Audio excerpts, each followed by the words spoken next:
Magandang araw po, welcome po sa aking channel of 9 TV, Patalas sa 10.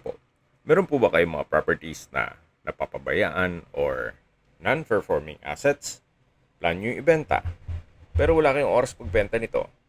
Kung ito'y pagkakatiwala nyo po sa amin, tawag lang po kayo sa aking numero, usap po tayo, gawan ko po ng video for free.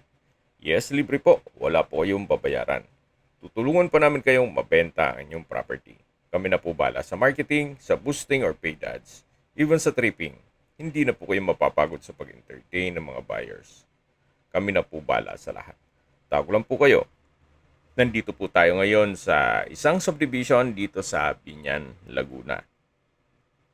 Nakompleto po ang amenities gaya nitong clubhouse, swimming pool, parks and playgrounds, function hall, basketball court, at meron din pong chapel.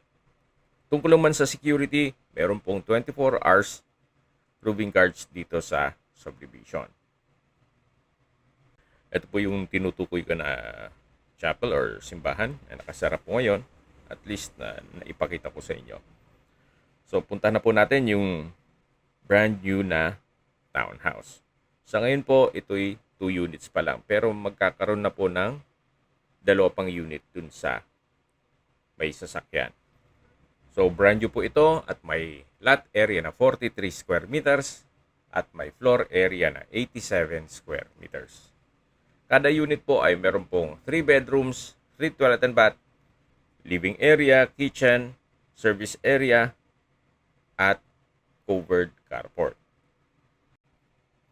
Napakaganda po ng lokasyon itong property, gawa ng malapit po sa lahat ng mga business establishments, schools, at hospital. Mamaya po sa dulong parte nitong video, pag-usapan natin ang distance, location, at travel time, pati presyo nito.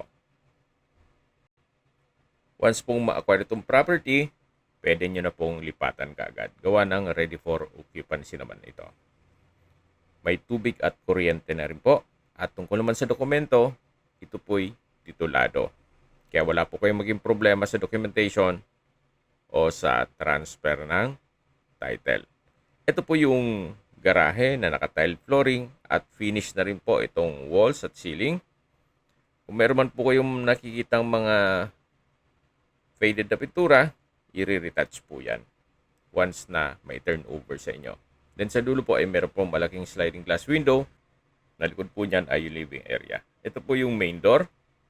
Open concept lang po, walang partitions, kaya maaliwalas. Naka-tile flooring, finish na po or nakapalitado na itong wall at ceiling. At dito naman po yung living area, then yung dining area, sa dulo po yung kitchen. May mga outlet na rin po sa palibot nito. Then ito pong kitchen countertop ay meron pong double stainless sink with faucet, wall-mounted wooden rack, then meron pong kitchen cabinet. May kitchen window na rin po na katabi lang nung circuit breaker. So mula naman po dito sa kitchen countertop, meron pong access door dito na papunta sa common toilet and bath. Then dito naman po yung service area o pwedeng gawing stock room. Gawa ng dun po sa harapan, pwede pong maglagay ng washing machine. Meron pong sliding glass window para may natural ventilation dito sa likod. Ganun din po dito sa side na to. At meron na rin pong security grill. Ito po yung tinutukoy ko na common toilet and bath. Maayos naman po ang toilet fixtures. Then, naka-tile bathroom more. From floor to ceiling po yan. May shower. At high ceiling po siya. Labas po tayo para check natin yung ibang parte nitong bahay. So mula po dito sa service area at common toilet and bath, papasok ulit tayo dito sa loob. Yan po yung living area, yung formal kitchen, at akit po tayo dyan sa hagdan mamaya para ma-check natin yung tatlong kwarto. Napaganda po ng konsepto ni owner.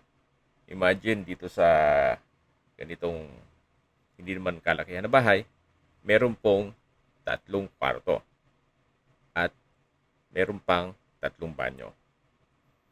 Kung small family po na nagsisimula pa lang, pwede na po ito.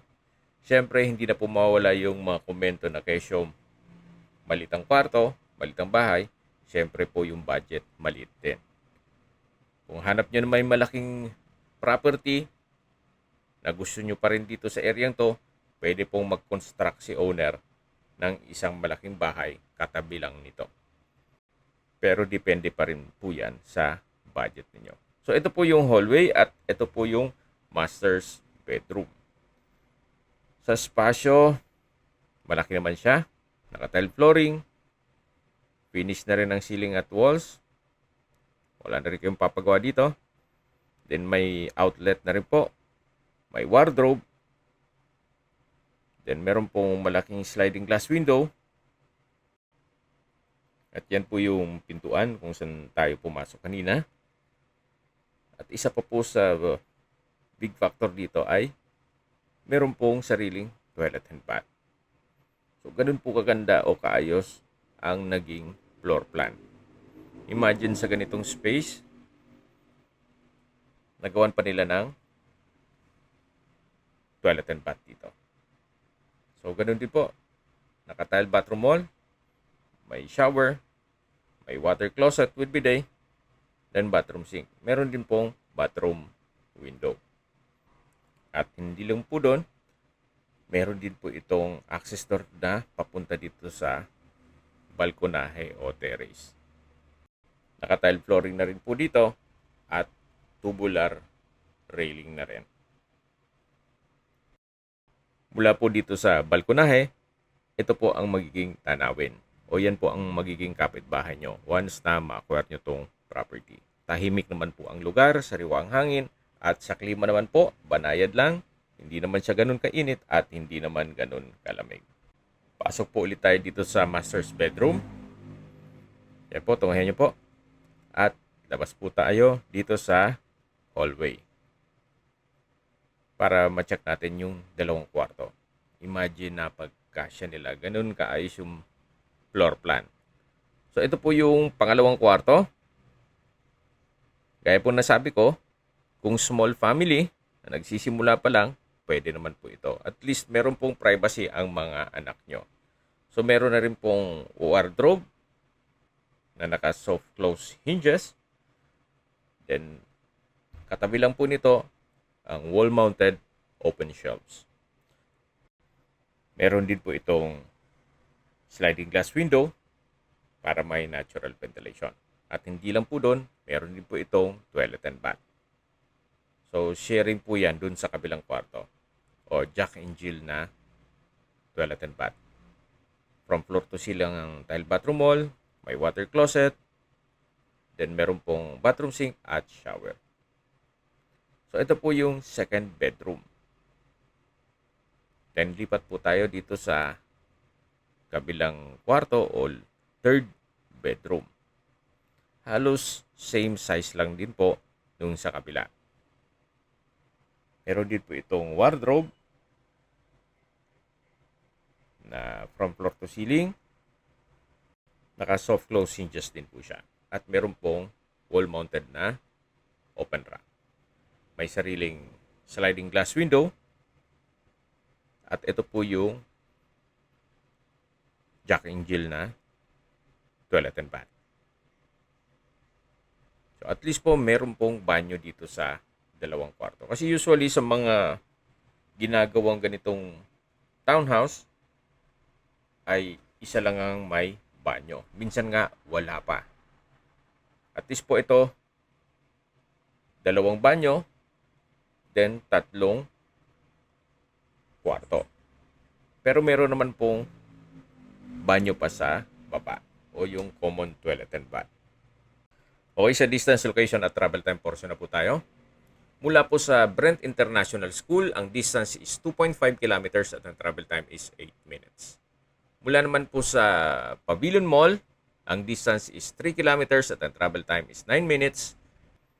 Mula naman po sa SM Santa Rosa at Our Lady of Fatima University, ang distance is 5 kilometers at ang travel time is 11 minutes.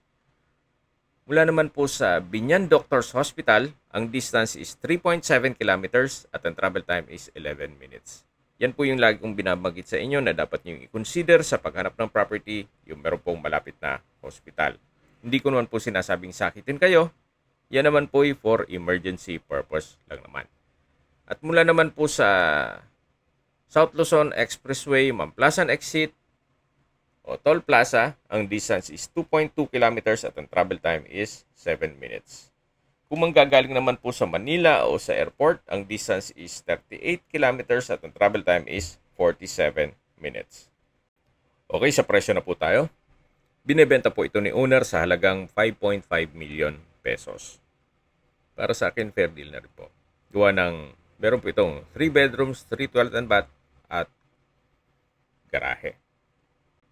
At kung magpapagawa naman po kayo ng bahay, syempre bibili kayo ng lupa, medyo mahal ang materyales, pati labor cost, then waiting time, minsan nga naluloko pa ng kontraktor.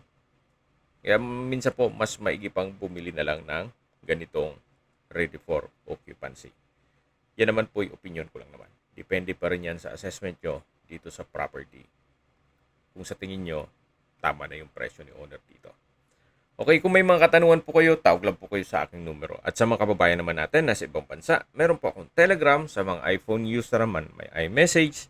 Meron din pong Imo, Skype, Viber, at WhatsApp. Same number lang po, 0917-316-3399. Sa mga nagtatanong po ng aming Facebook, meron po aming Facebook page na Nov9 TV at Facebook Reels Video. Meron din pong TikTok at Instagram. May ibang YouTube channel din po kami, gaya ng Nov9 TV channel at Nov9 TV Listings. Sana po naibigan nyo ang video presentation. Paki-like and subscribe na lang po sa aking channel para ma-update din po kayo sa aking future listings. Kung sakali po hanap nyo yung mas malaking sukat na lupa o mas malaking bahay, meron din po kami ibang listings na pwede nyong pagpilian. Huwag po kayo mag-atubiling tumawag sa amin, then let us know your budget para malaman namin kung anong property pwede naming alok sa inyo. Sa lahat pong viewers, subscriber at nagtiwala po sa amin, salamat po sa suporta. Ingat po kayo lagi at yung pamilya. Maraming salamat po.